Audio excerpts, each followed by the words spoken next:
Ассалаумағалейкум, аты жөнім Байгулов Аслан Қасымбекұлы.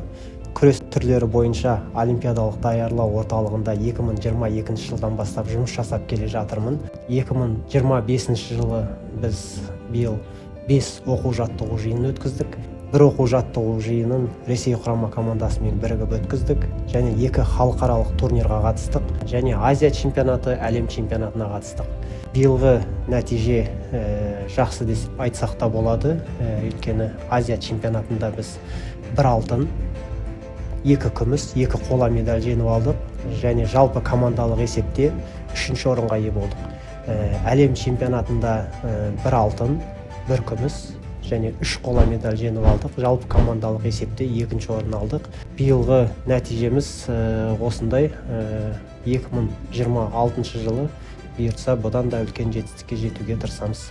Осы жетістікке жетуімізге себепкер болған спорт министрлігіне, Қазақстан грек-рим еркін әйелдер күрес федерациясына және күрес түрлері бойынша олимпиада даярлау орталығына алғысымызды білдіреміз.